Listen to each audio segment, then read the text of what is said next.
Hey guys, Magnus Robert here, bringing you another Dead Walking Dead character video. Today we are going back to the wheel and looking at O'Donnell, a police officer from Grady Memorial Hospital. O'Donnell is of course male. He is played by Ricky Wayne. He is early to mid-40s and first appeared in Slabtown. Before the outbreak, O'Donnell married a woman and lived happily with her. He trained to be a cop with the Atlanta Police Department and was a rookie alongside Dawn.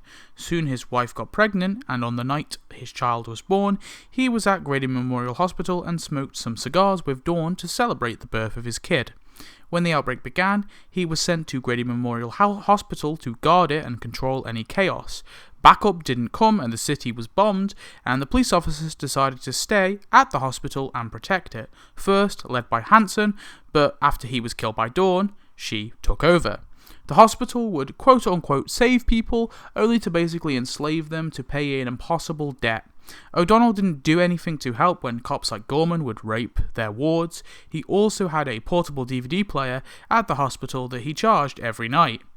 Off-screen, just before the episode, O'Donnell and Shepard found Gavin Trevitt, who had just fallen off the first floor of an apartment trying to get away from the dead, and of course they rescued him and took him to the hospital. In Season 5, O'Donnell is first seen helping to wheel in Gavin, telling everyone Gavin's name. He then assumably whispers to Dawn that Gavin is a doctor. Edwards doesn't want to save him, but Dawn argues against that, but O'Donnell leaves as they argue. He's later with Dawn when they witness Gorman harassing Beth. Later, when Beth tries to escape the hospital, O'Donnell grabs her as she tries to flee and pins her to the ground, restraining her and taking her back to the hospital. Later, O'Donnell, along with Alvarado, is patrolling the streets looking for Noah when he hits Carol with his car. I'm honestly not sure if it were intentional or not. Yeah, I always thought it was, but I'm actually not sure because it happens so fast. O'Donnell has his gun out as Alvarado gets the stretcher. O'Donnell then helps to lift Carol onto the stretcher and load her into the car, and they drive off back to the hospital.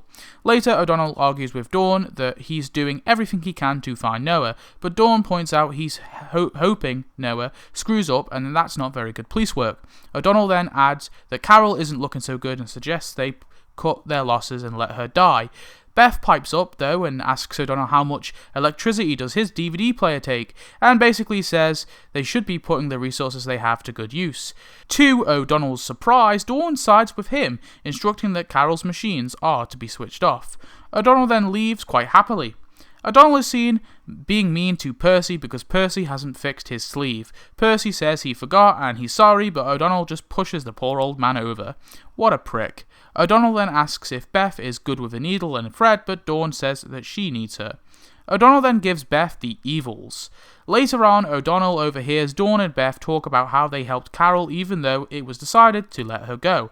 He faces off with the two women near the body-dumping elevator, and Dawn asks him what he's going to do with this information, but he asks her what she is going to do, starting with Beth. He adds her people deserve to know who she really is, and asks who is going to tell them the dirty truth.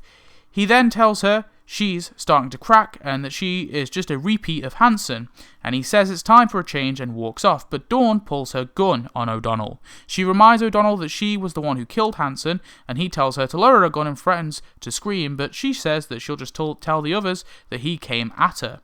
Dawn instructs O'Donnell to move, and he reminds her of the past and all their memories. Dawn tells him to stop bringing up all these old memories, and that the past O'Donnell is gone. Dawn brings up that he is bullying Percy and laughing about girls being raped, and Dawn says that she won't let it happen anymore. He says it's not about that, it's really about her holding on to power, and obviously he tells Dawn this isn't her, and she's changed after Hanson. Suddenly, he uses Dawn's flood of emotions to surprise her, and he knocks out her gun. Dawn fights back, hitting him in the back and punching him in the face. They then just get into a little brawl, kicking and smacking each other repeatedly, but eventually O'Donnell has Dawn by the throat, saying you think you're better than us, as he strangles her. Beth tries to help, but is hit to the floor by O'Donnell. Dawn then hits O'Donnell in the throat. Look at that face. She kicks him towards the elevator and calls out for Beth. Beth then does this to O'Donnell. Killed by gravity, or maybe he was still alive when he was eaten by the zombies at the bottom. Either way, his body was devoured.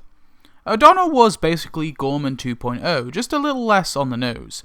He was clearly a decent man before the outbreak, but because of the weak leadership from Dawn and the ability to do what he liked, he became a bully and a brute and didn't even step in when a girl was raped. He was willing to let people die so he could watch films every night. Dude was not good. Glad he decided to go to the ground floor. Anyway, next episode will be another Season 11 death, but let's spin the wheel to see who will be next when we come back to the wheel.